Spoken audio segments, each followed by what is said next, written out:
there anyone in there? Or are you just an animal? Superman is fighting amongst the people that love and adore him. This is Superman in the fight for his life that we've never seen him before. It's a lot more emotionally shattering when the end finally comes for him in this movie.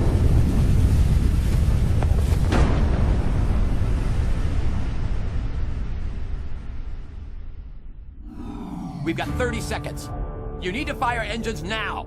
In this movie, Doomsday is a bit of a mystery.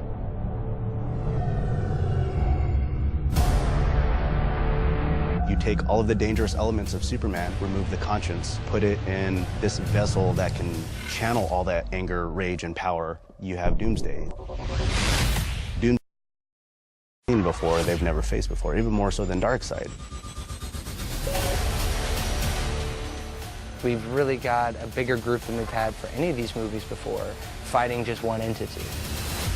So the more they battle it, the stronger it gets. We raised you so that you could be yourself.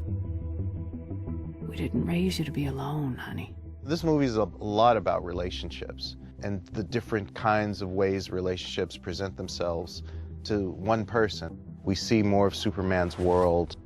Doomsday Superman is something that the DC fans are very familiar with. We really wanted to warrant retelling this story and putting it in this continuity and in this universe. This movie is actually the first act of what the first original movie was.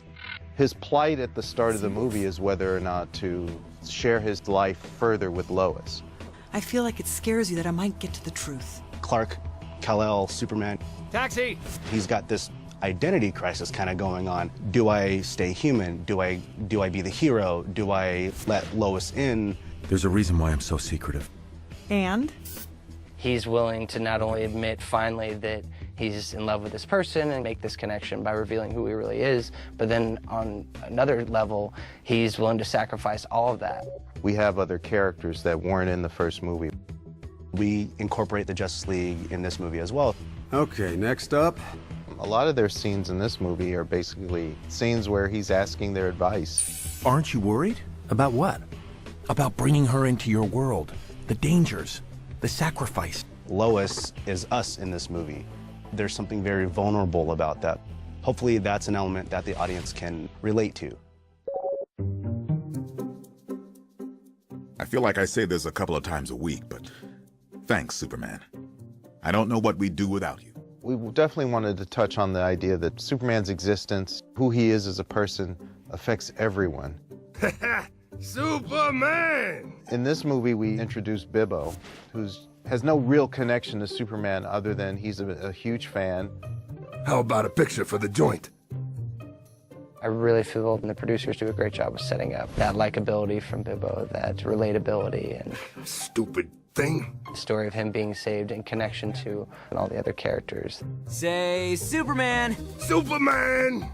And so he's our touchstone in the story that connects this story to what fans feel about Superman. Hey, if you ain't got a place to go, you can stay with me while Superman cleans this clown's clock. Real justice isn't reserved for some.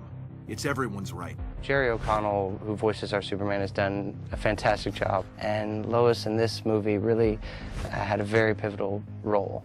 And so for us, it popped into our heads that Rebecca Romijn would be a great choice. Thanks for the ride. As far as their connection as being husband and wife, I think there's a familiarity there. Are you sure you're not just getting old? You'll have to tell me what that's like. Ha! Super touche. It was just so much fun to see them bring that to life. We need you, Clark. Jason O'Mara is our Batman, and again, returned in this continuity of films. You know, really comfortable in the role. Batman, zip line! Shamar Moore has been Cyborg since Justice League War, and he comes in with such enthusiasm. Where is that monstrosity? Rosario Dawson is so much fun as our Wonder Woman. She just really brings not only the toughness, but the humor where it's needed. Towel? I don't sweat. Maybe not on the outside. No real thoughts. It's all aggression, all about the fight, a killing machine. In the comic, the fight was staged it starts very wide, and we progressively get tighter and tighter and tighter, and the panels get bigger and bigger and bigger. And so we wanted to kind of replicate that feeling in the movie. Superman has an emotional investment in stopping Doomsday. The idea that he may not survive is the first time he's ever had to deal with that kind of emotion. There's a point where we see the realization in his eyes. This is a thing that he may not be able to be. As a fan, I want to see that depth and the idea that this sacrifice feels like it was given the weight to mean something. To try to push for something different was a really fun opportunity to do on this movie.